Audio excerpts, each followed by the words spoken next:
Hello YouTube, for Co-op Pop, aka Joe, here to show you my Capcom versus SNK cabinet running on Sega Naomi.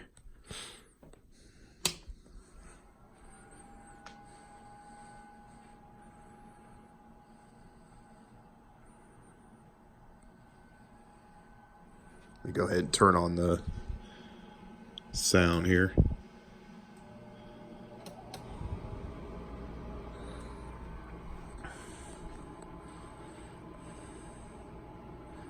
So I remodified the last video. I showed off my Marvel vs. Capcom 2. This time I wanted to show off Capcom vs. SNK running on Sega Naomi.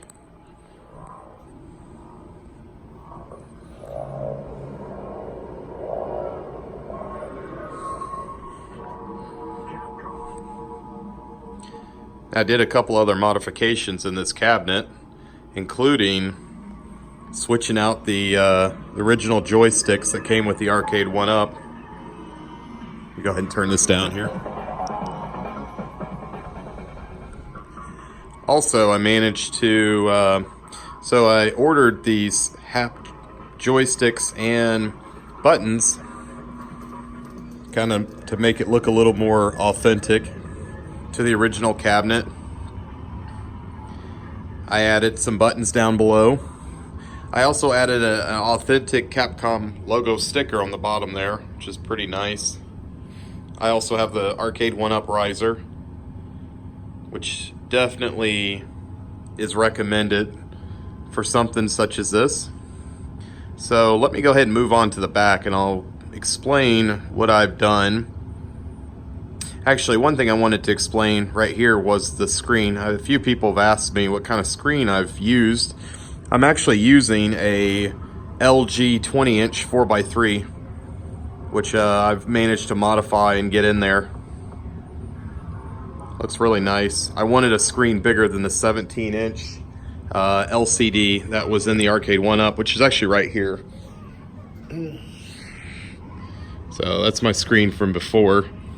I don't know what I'm going to do with it, but I probably plan to use that for a modification of probably another arcade cabinet in the future. But let me go around back and I'll actually show you what I've done. So this system here is actually running the Sega Naomi cabinet. There's the that's the Pandora Box 6, which gives me the ability to switch between the two. And down below, I'm actually using the Capcom I/O board, and it's actually modified to an ATX power supply, which I've got into this cab. Now you can hear the fans running, but as soon as you put the cabinet door on there, it's not virtually quiet, but it is a lot quieter. So, and there's the monitor. I actually managed to mount my monitor in the back side here. I modified the basically right here, modified this board, which held up the monitor on the Arcade1 cabinet. I modified it to hold this 20-inch LG monitor. Right here is my amp power supply, which I actually modified so it can play a lot better sound. I've also added speakers to give stereo sound instead of the one speaker, and I'll show that off here in a minute. So if I pop this board back on here, get this on here, right here, I added a couple more holes just because it gets kind of hot back there. I also added some holes here so you can easily get access to the volume control buttons. You can also turn off the volume if you want to. And then right here is the test and service button that you would have on that you would use on the cabinets to get access to the option screen.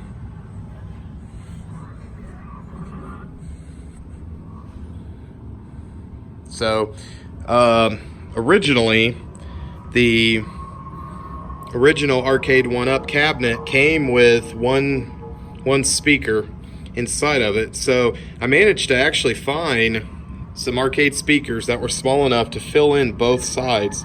So I've got one speaker here, which is for the left, and one speaker here for the right.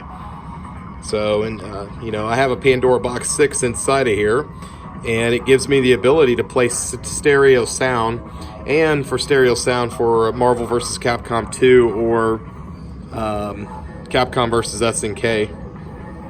And you can actually see right here, it's a common issue I've seen on YouTube quite often. It's that the paint keeps rubbing off. I was able to put lacquer paint on here, and still the paint came off. I contacted Arcade1UP, and they are actually sending me some an overlay, and then I'm also going to get Plexiboard to go over this. I see some people out there are modifying buttons on this side. I didn't want to do that because I didn't want to mess with the setup here. I want to keep the setup virtually almost the same. Now the only button that doesn't work on here is the volume key right here. This doesn't do anything. So maybe someday I'll do something with it, but for now I'm not gonna bother. I like the volume key on the back actually. And then, of course, these here act as my coins. Right now I've got it set to free play, and I'll do a little demonstration here.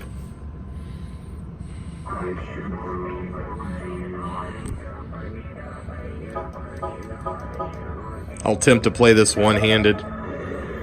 Now, I'm not the best Street Fighter player in the world. I'm a big fan of the game, but I'm not the greatest Street Fighter, especially one-handed, but I will attempt it. Let's see.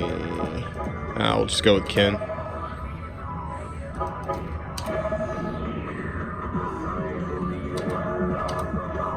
Now, I really hope that we have some people in the future that would modify these cabinets to run authentic arcade cabinets. I mean, I'm a little surprised I haven't seen that yet, but this was actually a fun project.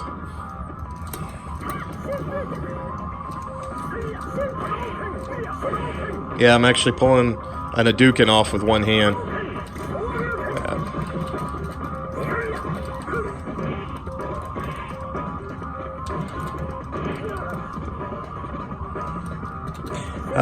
ETK Prime sent a video telling everyone how to modify one of these cabinets to run a Raspberry Pi.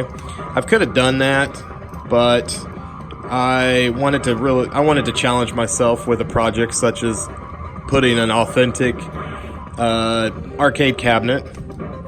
And I know you're probably asking yourself, you know, why would you do that?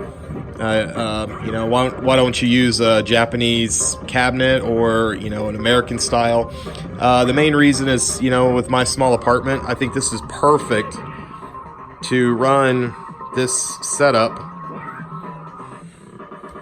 And I bought a Naomi board for my other cabinet, which sits right over here. It's running Pac-Man. But the cabinet, this cabinet is from Game Room Solutions. I'll do another video going more in depth about this cabinet, but I wasn't able to fit it in here, and so it had been setting up. So when this came out, this was virtually perfect for this setup. If you guys have any questions about this setup, feel free to leave some comments below, and like always, I will post more videos of my modifications towards this, and I want to thank you for watching.